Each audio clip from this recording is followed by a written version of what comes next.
মরুভূমি এলাকা, জনশূন্য এলাকা, সেই জায়গায় মা হাজরা এবং ইব্রাহিম আলাইহিস সালাম কি করলেন? ইসমাইল আলাইহিস সালামকে রেখে এলেন আর দোয়া করলেন, আল্লাহ এই ঘরটা যেন কায়েম হয় নামাজের জন্য। আপনাদের যেমন মসজিদে চাঁদা দিচ্ছেন, অনুরোধ করবো আপনাদের ভাঙা মজলিসে পায়ে ধরে বলবো, মসজিদ টাকা দিয়ে ঝকঝকে করবেন, মোজাক ওয়ালা করে দেবেন, টাইলস বসিয়ে দেবেন, নামাজ আদায় করবেন না, এ এক ধরনের জুলুম হবে। কিয়ামতের দিনে আপনাকে আল্লাহর সামনে দাঁড়াতে হবে, জীবনের হিসাবটা আপনাকে বুঝিয়ে দিতে হবে। ওই জন্য নামাজি হব, বলুন ইনশাআল্লাহ।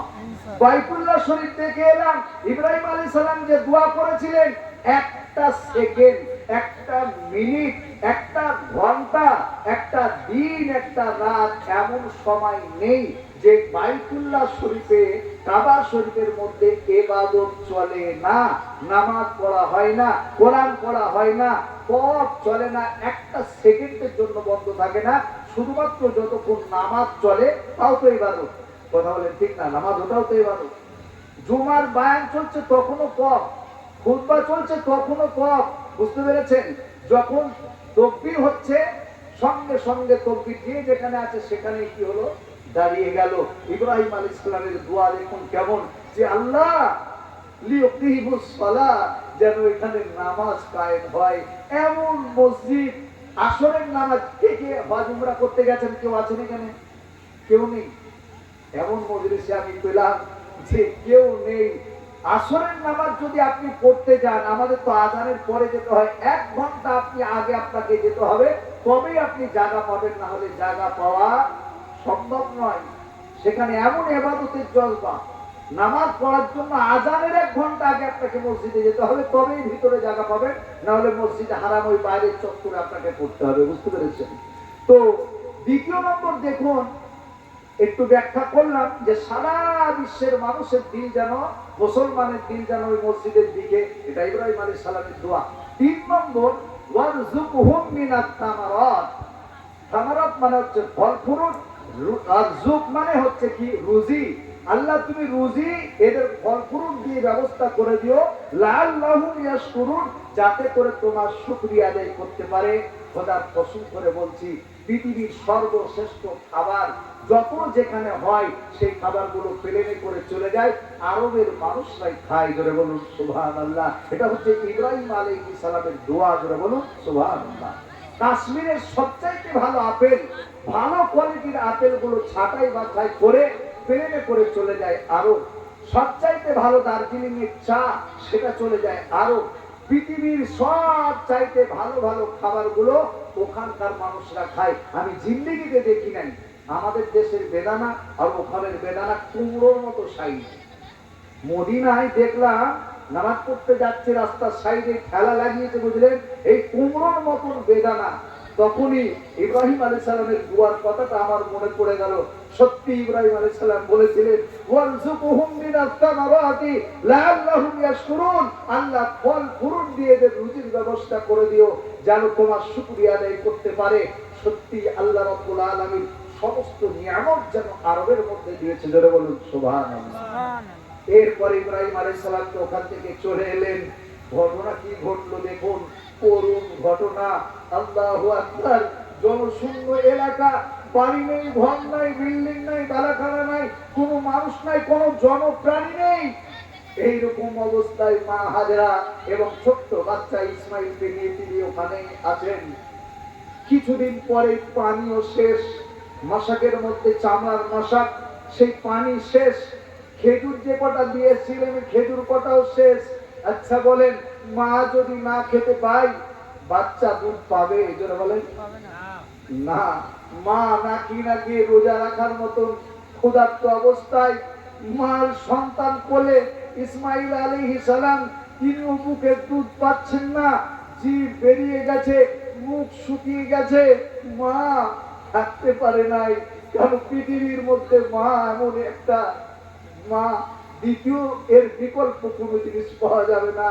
মা নিজের জীবনের কথা ভাবে নাই, এবার ভাবতে শুরু করেছে, আমার মাসুম বাচ্চা, আমার ইসমাইলের জীবনের কি করে রক্ষা করা যাবে। মা ইসমাইল আলাইহিস সালামকে রেখে দিয়ে কি করলেন?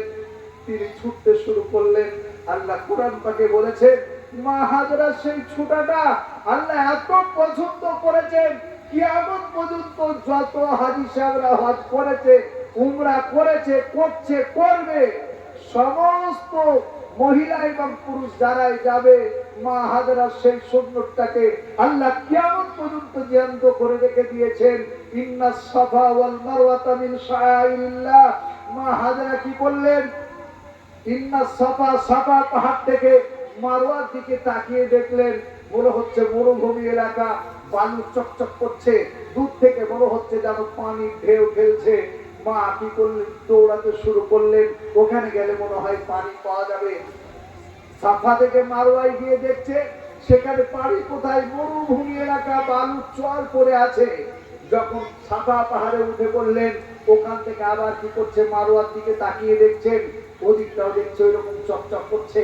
আবার দৌড় দিয়েছে যে ওদিকে গেলে হয়তো আমার ছেলের জন্য পানি পাবো ছেলে এদিকে চিৎকার করে কান্না করছে মা শুধু এরকম করে 7 বার ইন্নাস সাফা ওয়াল মারওয়াতা মিন শাআইরিল্লাহ সাফা থেকে মারওয়া মারওয়া থেকে সাফা এরকম করে চক্কর লাগাতে শুরু করেছে যখন আবার ইসমাইলের কথা মনে পড়ে ছুটে আবার চলে আসে আবার ছুটতে শুরু করে এইরকম করে 7 চক্কর যখন লাগিয়েছে নিরুপায় হয়ে এবার মা হাজরা বলতে শুরু করলেন ওগো রব্বুল আলামিন এই সরজমিনে এই অবস্থায় তুমি ছাড়া আর আমার কেউ হেফাজত করনেওয়ালা নাই আমার কথা ছেড়ে দাও আল্লাহ আমার মাসুম বাচ্চার জীবন আমি কি করে রক্ষা করব তুমি আমার জন্য যথেষ্ট হবে তুমি আমার স্বামীর জন্য ইব্রাহিম আলাইহিস সালামকে নমরুদের অগ্নিকুণ্ডের মধ্যে হেফাজত করেছো আর তুমি এই জায়গায় আমার হেফাজত করবে না তুমি আমার হেফাজত করো আমার বাচ্চার জন্য পানির ব্যবস্থা করে দাও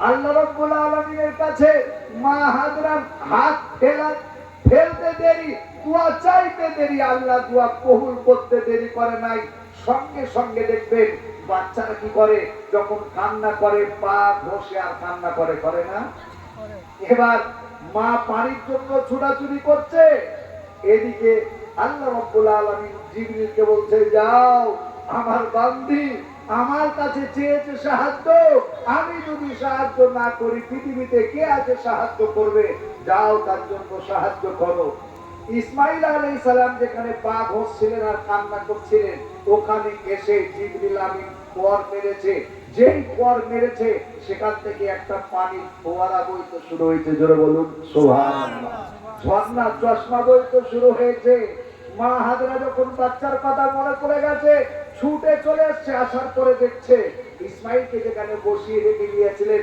সেই জায়গায় পানির চশমা ঝর্ণা শুরু হয়ে গেছে উনি তখন চতুর্দিক থেকে বালি নিয়ে ঘেরা দিতে শুরু করেছে আর বলছে জম জম মানে থেমে যা ওই তার নামই হয়ে গেল জমজম কুয়া ধরে বলুন সুবহানাল্লাহ সেই যে ইসমাইল আলাইহিস সালামের পায়ের গুড়ালি জিবরিল আমিনের কর্মে চালু হয়েছে কিয়ামত পর্যন্ত হাজী সাহেবরা যায় আমিও গেছি যত পারবেন স্টল লাগানো আছে মসজিদের মধ্যে লাইনে লাইনে কাতারে কাতারে হাজী সাহেবরা উমরা করতে যায় তারা গ্লাস রাখা আছে ওখান থেকে পানি যত তৃপ্ত সহকারে খায় টন টন পানি নিয়ে আসে শেষ হয় না এটা হচ্ছে ইসমাইল আলাইহিস সালামের ওই এরির আপনার গোড়ালি থেকে কি হয়েছিল বেরিয়ে এসেছিল জোরে বলুন সুবহানাল্লাহ এটা ছিল বিরাট বড় ইসমাইল আলাইহিস সালামের আর ওনার মাকে দিয়ে ইব্রাহিম আলাইহিস সালামের বিরাট বড় পরীক্ষা এরপরে আর একটা পরীক্ষা চলে এলো কি জানেন আল্লাহ রাব্বুল আলামিন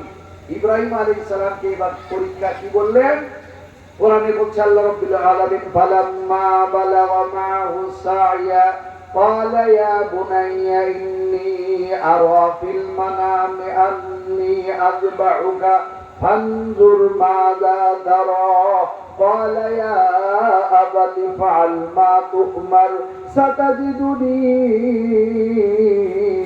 إن شاء الله من الصابرين